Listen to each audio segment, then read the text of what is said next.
ప్రభువైన యేసుక్రీస్తు నామములో మీకు అందరికీ ప్రత్యేక వందనాలు. పాస్టర్ ఎం జోసఫ్ గారు, అతననే చెబ్రోలు జోసఫ్ గారు అంటారు, లేకపోతే పొట్టి జోసఫ్ గారు అని కూడా చాలామంది పిలుస్తారు. అయితే అతని మరణ వార్త క్రైస్తవ ప్రపంచంలో చాలామందిని దిగ్భ్రాంతికి గురి చేసింది, చాలామందిని బాధపరిచింది, చాలా షాక్ గురేలాగా చేసింది. ఎందుకంటే ఆకస్మిక మరణం అని మనం చెప్పచ్చు అనమాట. ప్రభు పిలుచుకున్నాడు, జోసఫ్ గారు ప్రభు దగ్గరికి వెళ్ళిపోయాడు అన్నది మనం తెలుసుకోవాలి. ఇదంతా ఆయన చిత్తం అన్నది మనమందరం గుర్తెరగాలి. అయితే ఇక్కడ మనం గమనించవలసిన అతి ప్రాముఖ్యమైన సంగతి ఏంటంటే, జోసఫ్ గారి మరణం గురించిన వార్త చాలామంది చాలా రకాలుగా మాట్లాడారనమాట సోషల్ మీడియాలో.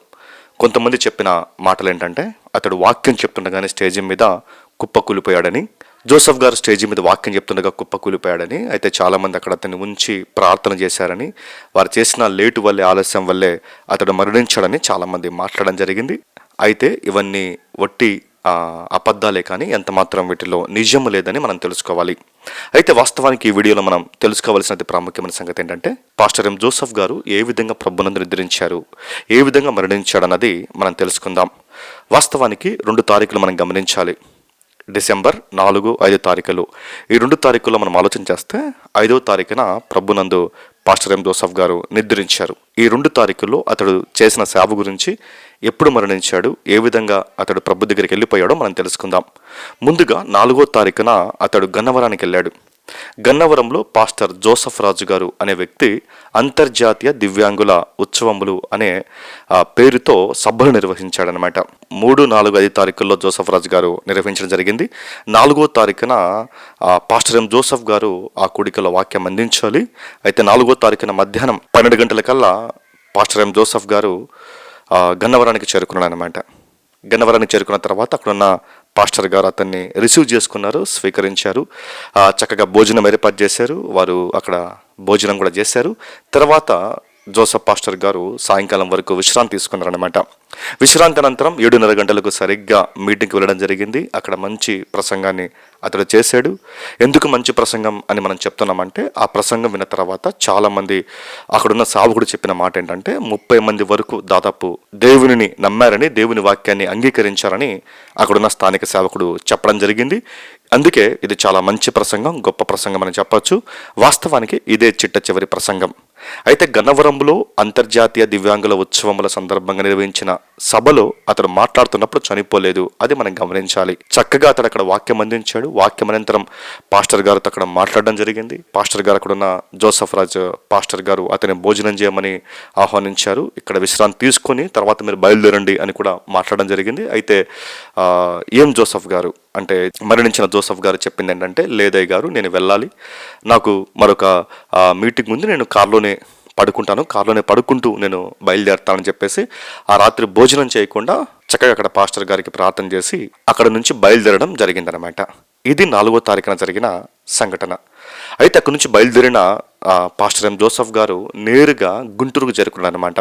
ఎందుకంటే గుంటూరులో 5వ తారీఖు అక్కడ మీటింగ్ ఉందన్నమాట. 5వ తారీఖున గుంటూరు ప్రాంతంలో పరిచర్య చేస్తున్న సామ్యుల్ రాజు అనే పాస్టర్ గారు, సీలోం చర్చ్, ఆ పాస్టర్ గారి దగ్గరికి వెళ్ళడం జరిగింది. 4వ తారీఖు రాత్రి బయలుదేరడం జరిగింది. 4వ తారీఖు రాత్రి బయలుదేరిన తర్వాత సరిగ్గా 5 మార్నింగ్ అంటే 1 గంటకి గుంటూరుకు చేరుకోవడం జరిగింది అనమాట. అక్కడ సామ్యుల్ రాజు పాస్టర్ గారు అతన్ని చక్కగా ఆహ్వానించారు. అక్కడ మంచిగా అతడు కాఫీ తాగడని అక్కడున్న సామ్యుల్ పాస్టర్ గారు తెలియపరిచారు. అయితే వారు అక్కడ కాఫీ తాగిన తర్వాత రాత్రికాల సమయంలో వారు చక్కగా 1 గంట సేపు మాట్లాడుకున్నారని, అనంతరం పాస్టర్ ఎం జోసఫ్ గారు నేను ఇంకా విశ్రాంతి తీసుకుంటాను, ఉదయకాలం మన మీటింగులో కలుద్దామని పాస్టర్ గారు సెలవివ్వడంతో చక్కగా పాస్టర్ ఎం జోసఫ్ గారు విశ్రాంతి తీసుకోవడం మొదలుపెట్టారు. అయితే ఉదయం జరిగింది. ఆ రాత్రి చక్కగా 1 గంట సేపు వారు మాట్లాడుకున్నారు. మంచిగా కాఫీ తాగాడు, తర్వాత విశ్రాంతి తీసుకున్నాడు. ఉదయాన్నే అక్కడున్న స్థానిక సేవకుడు అంటే సామ్యుల్ పాస్టర్ గారు జోసఫ్ గారికి టిఫిన్ ఏర్పాటు చేయాలన్న ఏర్పాట్లో ఉండగా డ్రైవర్ దగ్గర నుంచి సామ్యుల్ పాస్టర్ గారికి ఇన్ఫర్మేషన్ వచ్చింది. అదేంటంటే, ఇక్కడ రూమ్లో ఉన్న పాస్టర్ జోసఫ్ గారికి ఆరోగ్యం సరిగ్గా లేదండి, అతడు కొద్దిగా పడిపోయాడు, మీరు రావాలి వెంటనే అన్నప్పుడు అక్కడ సామ్యుల్ పాస్టర్ గారు అతని చర్చి మెంబర్స్ కొంతమంది కలిసి హుటాహుటిన వెంటనే జోసఫ్ పాస్టర్ దగ్గరికి వెళ్ళారు. వెళ్ళి అక్కడి నుంచి అతని కారులో, ఆ జోసఫ్ పాస్టర్ గారి కారులోనే ఆ గుంటూరులో ఉన్న హాస్పిటల్కి తీసుకెళ్ళడం జరిగిందనమాట. అయితే హాస్పిటల్ తీసుకెళ్ళిన తర్వాత కూడా అక్కడ బీపీ చెక్ చేసినప్పుడు బీపీ చూపించిందని, హాస్పిటల్లో జాయిన్ అయిన తర్వాత తదుపరి అనంతరం ఆ ప్రభు పిలుపొందుకున్నాడని అక్కడున్న సామెల పాస్టర్ గారు తెలియపరిచారు. తర్వాత అనంతరం పాస్టర్ జోసఫ్ గారి యొక్క భౌతిక దేహాన్ని స్వగ్రామానికి తరలించడం జరిగిందనమాట. ఇది జరిగిన వాస్తవం. గన్నవరంలో మీటింగ్లో చక్కగా పాల్గొన్నాడు, అక్కడ వాక్యం అందించాడు, అక్కడ నుంచి బయలుదేరాడు. తదుపరి 5వ తారీఖున గుంటూరులో ఉన్న మీటింగ్కు అతడు చేరుకున్నాడు. అక్కడ ఉన్న పాస్టర్ గారిని కలిశాడు, అక్కడ చక్కగా ఆ రాత్రి విశ్రాంతి తీసుకున్నాడు. 5వ తారీఖు ఉదయకాలమున హాస్పిటల్లో ప్రభునందు నిద్రించడం జరిగింది పాస్టర్ ఎం జోసఫ్ గారు. ఇది మరణ వార్త గురించిన పూర్తి వివరణ. ఇప్పుడు ఈ మరణ వార్త గురించి నేను చెప్పిన సమాచారం ఇద్దరు సేవకుల మాటల్లోనే మనం విందాం. ఎవరైతే గన్నవరంలో పిలిచారో, ఎవరైతే గుంటూరులో పిలిచారో, అక్కడ జోసఫ్ రాజ్ పాస్టర్ కానీ లేకపోతే ఇక్కడ సామెల్ రాజ్ పాస్టర్ కానీ, వారి మాటల్లోనూ వారు చెప్పిన వివరాలు రెండు కలిపి ఇప్పుడు మనం విందాం.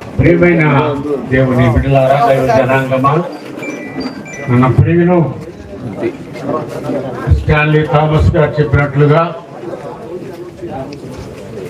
3, 4, 5 తారీఖులో మా యొక్క గన్నవరంలో మీటింగ్స్ జరిగినవి. దివ్యాంగులకు సన్మానము. అయితే 3వ తారీఖు బిషప్ స్పర్జనయ్య గారు వచ్చారు. తర్వాత 4వ తారీఖున ఎం జోసఫ్ అయ్య గారు. జోసఫ్ అయ్య గారు నేను 12ంటికే భోజనానికి వస్తానని చెప్పారు. వచ్చారు. వచ్చిన తర్వాత నేను నాన్ వెజ్ ఏమి చేస్తాం, నాకు కాయగూరలు కావాలి అని చెప్పారు. ఆ రీతిగానే ఏర్పాటు చేశాం. ఆయన సాయంత్రం వరకు నిద్రపోయారు, మాట్లాడుకున్నారు డ్రైవర్ ఇద్దరు. సాయంకాలం 7:30 గంటలకి మీటింగ్ వచ్చారు. మీటింగ్లో చక్కగా అద్భుతంగా మాట్లాడారు. ముఖ్యంగా చివరిలో సాక్ష్యం చెప్తున్నారు. మా తల్లి, మా తండ్రి, మా చెల్లి ముగ్గురు చనిపోయారు. నేను ఒంటరిగా ఈ లోకంలో ఉండిపోయాను. ఏమో నా పరిస్థితి ఎలా ఉంటుందో అన్నట్లుగా మాట్లాడి, నా చెల్లి బాప్తిసం పొందలేదు, చనిపోయింది. మీరు అలా కాకూడదని అందరినీ కూడా పిలిచి సుమారుగా 30 మంది దేవుణ్ణి అంగీకరించారు. ఆయన ద్వారా చివరిగా 30 మంది అంగీకరించారు ఆ కోరికలో. ఆ రాత్రి భోజనం చేయమని చెప్పాను. అయ్యా నేను చేయనన్నారు. మరి ఎట్లాగంటే నాకు ఇక్కడే కానిపించి నేను వెళ్ళిపోతానన్నారు. అయ్యా ఇంటికి వచ్చి ప్రార్థన చేయను, నాకు ఓపిక లేదయ్యా, నేను కారులో పడుకుంటానన్నారు. మీ ఇష్టం అయ్యా, నేను మిమ్మల్ని బాగా ఇబ్బంది పెట్టినాను. లోన్ వెళ్ళారు, లోన్ చేతులు కానికిచ్చాను, ప్రార్థన చేశారు. ప్రార్థన చేసిన డ్రైవర్ కూడా ఏదన్నా పెట్టుకున్నారు. మళ్ళీ అవతలకు కూడా పెట్టాను. పెట్టిన తర్వాత అయ్యా బాగా సేవ చేయండి అంటే నేర్పుతున్నాను అని చెప్పారు. నిజంగా చివరి పరిచర్య ఎక్కడ ప్రారంభం చేశారో తెలియదు, కానీ నాకున్న పరిచర్య నన్ను చూడంగానే అన్నయ్య వందనాలు అనుకుంటూ వచ్చి నన్ను కౌగులించుకున్నాడు. అయితే ఆయన్నేం పట్టుకోవడానికి నేను మోకాళ్ళేసి కూర్చొని అంత ఇదైపోయింది. మరి ఇక రాత్రికాల సమయం మంచి కాఫీ తాగాడు. అయ్యా నన్ను క్షేమంగా దేవుడు తీసుకొచ్చాడు అని ప్రేమతో మరి వాళ్ళ డ్రైవర్తో కలిసి అనేక విషయాలు దరిదాపుకు ఒక అరగంట సేపు మాట్లాడుకున్నాం. నేను నవ్వుతూ, అన్నా రేపు మీరు మాత్రం ఈ ప్రాంగణం అంతా మీ వాయిస్తో మారుమురోగిపోవాలి దేవుని వాక్యం అని చెప్పాను. తప్పకుండా అయ్యా అని చాలా ప్రేమతో మాట్లాడి మంచి కాఫీ ఒకటి తాగి, తర్వాత ఉదయకాల సమయంలో నేను ఒకటే మాట చెప్పాను. అయ్యా నువ్వు మధ్యలో లేకపోద్దు, మీటింగ్లో నేను అలసిపోయి ఉన్నా, నీకు 8 గంటలకు టిఫిన్ అందిస్తాను, ఈలోపు రెడీ అవ్వు అని చెప్పేసి ఒక మాట చెప్పి 7:15 గంటలకు మా చర్చి సంఘబిడ్డ మరి గోపిచంద్కు ఫోన్ చేసి, అయ్యా వాళ్ళు తినే టిఫిన్ ఇది అని చెప్పేసి ఆ టిఫిన్ తీసుకొని రమ్మని చెప్పాను. వెంటనే మనోడు రెస్పాండ్ అయ్యి ఆ టిఫిన్ తీసుకురావటానికి వెళుతూ ఉన్న సందర్భం అది. ఒక 5 నిమిషాల తర్వాత వాళ్ళ డ్రైవర్ దగ్గర నుంచి నాకు ఇన్ఫర్మేషన్ వచ్చింది. అన్న అయ్యగారు కొంచెం ఒకలాగా ఉన్నారు, ఆయన పడిపోయారు, ఇది పరిస్థితి అంటే వెంటనే మరి నేను, నాతో పాటు మా పెద్దబ్బాయి, అలాగే ఈ మాట తెలియగానే మా సంఘ బిడ్డ ఆత్మీయ కుమారుడు అజిత్, అలాగే మా బిడ్డలు మరి సౌమిత్, ఇక శ్రీనివాసు, వీళ్ళందరూ కలిసి మరి ఇక వెంటనే అదే వాళ్ళ కారులోని తీసుకుని వెళ్ళాం హాస్పిటల్లో. మరి అక్కడ ఆ ప్రాంగణంలోనికి వెళ్ళారు. వెళ్ళిన తర్వాత ఆ బీపీ అయితే చూస్తే బీపీ రన్నింగ్లోనే ఉంది. తర్వాత ప్రభువు ఆయనను అనుమతించాడు నా దగ్గరికి రా అని. తర్వాత ఈసీజీ ఆ కార్యక్రమాలన్నీ తీశారు, ఏదేది చేయాలో. మేము అక్కడ సిపిఆర్ చేసాం, ఇవన్నీ జరిగించబడ్డాయి. అయితే ప్రభు నా కుమారుడు ఇక నీకు సమయం అయిపోయింది రమ్మని పిలిచాడు కాబట్టే ప్రభు పిలుపు మేరకు నరులారా తిరిగి రండి. రైట్, ఇదండి. ఈ విధంగా జోసెఫ్ పాస్టర్ గారు ప్రభు పిలుపు అందుకున్నాడు. అయితే మనం 5 విషయాలు జోసెఫ్ పాస్టర్ గారిలో మనం గమనించవచ్చు అనమాట. అతన్ని మీలాగే నేను కూడా సోషల్ మీడియాలో, యూట్యూబ్లో చాలాసార్లు వాక్యాలు వినడం జరిగిందనమాట. జోసెఫ్ పాస్టర్ గారు చెప్పిన చాలా ప్రసంగాల్లో అతి ప్రాముఖ్యమైన సంగతి ఏంటంటే తన యొక్క తల్లి, తన యొక్క తండ్రి, తన చెల్లి యొక్క మరణం గురించి ఎక్కువసార్లు వివరించడం జరిగిందనమాట. తన అమ్మ నాన్నలు, తన చెల్లి ఏ విధంగా చనిపోయారు, ముఖ్యంగా తన చెల్లి ఏ విధంగా బాప్తిసం తీసుకోవడంలో ఆలస్యం చేసిందో, బాప్తిసం తీసుకుంటానని చెప్పేసి ఏ విధంగా వెనక్కి వెళ్ళిందో, తదుపరి బాప్తిసం తీసుకోకుండానే తన చెల్లి మరణించడం, అది ఒక యాక్సిడెంట్లో, అది చాలా బాధాకరమని, ఈ విధంగా మీరు ఎవ్వరూ ఉండకూడదని, ఇదిగో వెంటనే మీరు తీర్మానం చేయాలి, బాప్తిసం తీసుకోవాలి అని తన తల్లిదండ్రుల, తన చెల్లి మరణ వార్త ద్వారా, ఆ సాక్ష్యం ద్వారా, తన కుటుంబ సాక్ష్యం ద్వారా అనేక మందిని బలపరచడం జరిగిందనమాట. ఇది వాస్తవమే. ఈ లోకంలో, ఈ కాలంలో మనం ఎప్పుడు వెళ్తామో మనకు తెలియదు. ప్రభు రాకడ ఎప్పుడు వస్తుందో మనకు తెలియదు. దినాలు బహు భయంకరంగా ఉన్నాయి కనుక, మన రాకడ ఆయన పోకడ ఎప్పుడు జరుగుతుందో నిజంగా తెలియదు కనుక మనమందరం నమ్మి బాప్తిసం పొంది సిద్ధంగా ఉండాలి. ఈరోజు జోసెఫ్ పాస్టర్ గారు మన మధ్య లేకపోవచ్చు, కానీ అతడు చెప్పిన వాక్యాలు, అతడు చెప్పిన సాక్ష్యం నేటికి సజీవంగా ఉందని మనం గమనించాలి. కాబట్టి ప్రభు యొక్క ఏకైక లక్ష్యం కూడా ఏంటి? ప్రభు చెప్పిన అతి ప్రాముఖ్యమైన సంగతి ఏంటి? సర్వలోకంకి వెళ్ళి సర్వసృష్టికి సువార్తను ప్రకటించడి, నమ్మిన వారు రక్షింపబడును, నమ్మని వానికి శిక్ష అన్నాడు అనమాట. నమ్మడం అంటే ఏంటి? ప్రభువైన యేసుక్రీస్తు నామములో మనం బాప్తిసం తీసుకోవడమే కదా.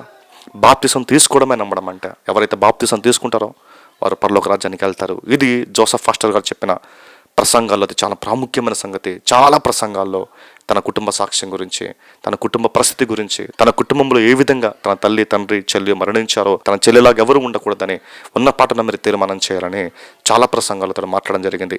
రెండవది ఏంటంటే, చాలామంది మనందరికీ తెలుసు అతడు కొద్దిగా కామెడీ చేస్తాడని, లేకపోతే జోక్ చేస్తాడని, విపరీతంగా నవ్విస్తాడని, వాక్యంలో ఇది చాలామందికి తగదని కొంతమంది మాట్లాడడం జరిగింది. నిజంగా మనం గమనిస్తే కొన్నిసార్లు అది వాస్తవంగా అనిపిస్తుంది అనమాట. అందుకంటే ఇంత నవ్వించడం, లేకపోతే ఇంత ఈ విధంగా జోక్స్ చేయడం, లేకపోతే ఇంత కామెడీగా చెప్పడం అన్నది సరిగ్గా లేదేమో అనిపిస్తుంది. అయితే విచిత్రమైందంటే ఇక్కడ మనం గమనించాల్సిన సంగతి ఏంటంటే, సోషల్ మీడియాలో కొంతమంది చేసిన పని ఇదని మనం చెప్పచ్చు అనమాట. అంటే ఏంటంటే ఒక రీల్స్ లాగా, అంటే అతడు నవ్వించిన ఆ యొక్క మాటలు మాత్రమే కట్ చేసి ఎడిట్ చేసి పెట్టడం బట్టి అది అంతవరకు చూసి నవ్వుకొని ఏంది ఈ విధంగా చెప్పాడని చెప్పేసి మనము ఒక జడ్జిమెంట్ పాస్ చేస్తామన్నమాట, ఒక తీర్పు తీర్చేస్తామన్నమాట, ఒక మాట అనేస్తామన్నమాట. నిజంగా వాస్తవానికి మనం పూర్తిగా అతని ప్రసంగాలు మనం వింటే, నవ్వించిన తర్వాత చెప్పిన ఆ యొక్క సంఘటనలో నుంచి ఏ విధంగా నవ్వించాడు, ఒక సంఘటన చెప్పి ఆ సంఘటనలో నుంచి అతడు ఒక పాఠాన్ని, ఒక దేవుని వాక్యాన్ని తీసుకొని రావడం మన జరుగుతుంది అన్నమాట. అది మనం గమనించాలి. నవ్వించడం మాత్రమే కాదు, నవ్వించిన తర్వాత కూడా అతడు ఒక నీతిని బోధిస్తున్నాడు, అతడు ఒక దేవుని వాక్యాన్ని, ఒక పాఠాన్ని, ఒక హెచ్చరికను ఇస్తున్నాడు అనేది మనం గమనించాలి. కాబట్టి ఇది కూడా చాలామంది ట్రోల్ చేయడం జరిగింది అతని విషయంలో. వాస్తవానికి కొంతమంది సేవకులు చెప్పింది ఏంటంటే, అతడు కొంతమంది సేవకులతో పంచుకున్నాడట, అయ్యా నా వీడియోస్ ఈ విధంగా కట్ చేసి పెడుతున్నారు, నన్ను ట్రోల్ చేస్తున్నారు, ఇది చాలా బాధ అనిపిస్తుంది, పూర్తిగా వింటే నా పాఠం ఏంటో, నేను చెప్పిన వాక్యం ఏంటో అర్థమవుతుందని చాలామంది సేవకులతో పంచుకున్నాడు. కాబట్టి ఈ విషయంలో మనము ఆలోచన చేయాలి. ఇక మూడోది ఏంటంటే, చాలా మందికి చక్కటి శరీర దేహ దారుఢ్యం ఉందన్నమాట. మంచిగా మనం అందరం ఉన్న మన కాళ్ళు, చేతులు, మన అవయవాలు సమస్తము చక్కగా దేవుడు చాలా మందికి అమర్చాడు. అయితే జోసెఫ్ పాస్టర్ గారిని మనం ఆలోచన చేస్తే, అతనుకున్న శారీరక స్థితిని మనం ఆలోచన చేస్తే అది ఒక మరుగుజ్జుతనం అన్నమాట. అయినప్పటికీ కూడా, ఆ విధంగా ఉన్నప్పటికీ కూడా, అరే నన్ను హేళన చేస్తారు, నన్ను అవమానపరుస్తారు, లేకపోతే నా గురించి పలు రకాలుగా 10 మంది మాట్లాడతారు అన్న ఏ మాత్రము బాధ లేకుండా, అన్న ఏ మాత్రము సంకోచం లేకుండా, సందేహం లేకుండా స్టేజ్ మీద నిలబడి దేవుని వాక్యాన్ని ఘనంగా ఉన్నంతకాలం ప్రకటించిన వాడు జోసెఫ్ పాస్టర్ గారు. ఇది నిజం, ఇది వాస్తవం. ఏ రోజు తన దేహాన్ని చూసుకొని, ఏ రోజు తన అవయవాలు చూసుకొని అతడు బాధపడలేదు, నిరాశ చెందలేదు, లేకపోతే సిగ్గుపడలేదు. కానీ దేవుని బైబిల్ని చేత పట్టుకొని దేవుని వాక్యాన్ని ఉన్నతంగా ప్రకటించిన వాడు జోసఫ్ పాస్టర్ గారు. నిజంగా ఈరోజు మనమందరం దీని గురించి ఆలోచన చేయాలి. మనందరి జీవితాల్లో కూడా చక్కగా దేవుడు మంచి శరీర దేహదారుడాన్ని అమర్చాడు, మంచి దేహాన్ని ఇచ్చాడు, మంచి శరీరాన్ని మనకి ఇచ్చాడు, అవయవాలు చక్కగా అమర్చాడు. అయినప్పటికీ మనం చాలాసార్లు దేవుని వాక్యాన్ని మాట్లాడడానికి కానీ, ప్రార్థన చేయడానికి కానీ, ఆయన నామాన్ని ప్రకటించడం కానీ చాలాసార్లు సిగ్గుపడుతూ ఉంటాం. ఇదంతా మనం తెలుసుకోవాల్సిన అతి ప్రాముఖ్యమైన సంగతి. ఇది మనం నేర్చుకోవాల్సిన అతి గొప్ప పాఠం. కాబట్టి దేవుడిచ్చిన యొక్క మంచి శారీరక స్థితిని బట్టి ప్రభుని గణపరుస్తూ ఆయన నామాన్ని ప్రకటించాలి, ఎటువంటి సిగ్గుపడకుండా. అతడు చేసిన గొప్ప పని అదని మనం చెప్పచ్చు అనమాట. నాలుగోదికి ఆలోచన చేస్తే అతడు ఏ భయం లేకుండా దేవుని వాక్యాన్ని చెప్పేవాడు అనమాట. నిర్భయంగా దేవుని వాక్యాన్ని చెప్పేవాడు. చాలాసార్లు అతడు పాపాన్ని ఖండించేవాడు, పాపాన్ని హెచ్చరించేవాడు, పాప విషయంలో రాజీ పడకుండా మాట్లాడడం కూడా మనం చూస్తూ ఉంటాం. నిజంగా పాపాన్ని ప్రేమించేవారు దేవుని రాజ్యానికి వారసులు కారు, దేవుని బిడ్డలు కారు అన్నది మనం తెలుసుకోవాలి. ఇవన్నీ మనం ఆలోచన చేస్తే అతని జీవితంలో చాలా ప్రాముఖ్యమైన విషయాలు అని మనం గమనించాలి. రైట్, ఏదేమైనప్పటికీ జోసఫ్ పాస్టర్ గారు మన మధ్య లేరు. ప్రభు దగ్గర అతడు ఉన్నాడు, ప్రభును పిలుచుకున్నాడు. అయితే మనం గమనించాలి, అతనికి ఆ కుటుంబం ఉంది అని మనం గమనించాలి. కుమారుడు ఉన్నాడు, కుమార్తె ఉంది, భార్య ఉన్నారు. మరి అతని భార్య నిమిత్తమై, అతని పిల్లల నిమిత్తమై మనమందరం మన ప్రార్థన జ్ఞాపకం చేసుకుందాం. అయితే మనందరికీ తెలుసు, చాలామంది వీడియో చూసాం, చాలామంది హెల్ప్ చేశారు. ఒకవేళ ఆర్థికంగా సహాయం చేయకపోవచ్చు, కానీ కనీసం ఆ కుటుంబం గురించి మన ప్రార్థనలో మనం జ్ఞాపకం చేసుకుందాం. ఆ కుటుంబాన్ని దేవుడు కాచి కాపాడాలని, ఇక మీదట ఆ కుటుంబానికి దేవుడు తల్లిగా తండ్రిగా ఉంటూ బలపరిచి అన్ని విషయాల్లో ఆదుకుంటూ మరి ఆ కుటుంబం చక్కగా దేవుని మహిమార్థమే జీవించాలని, ఎక్కడ తండ్రి లేడన్న బాధ ఆ పిల్లలకు కలగకుండా ఆ కుటుంబాన్ని దేవుడు పోషించాలని, నడిపించాలని, బలపరచాలని మనమందరం ఆ కుటుంబం గురించి ప్రార్థన చేద్దాం. Thank you for watching. God bless you.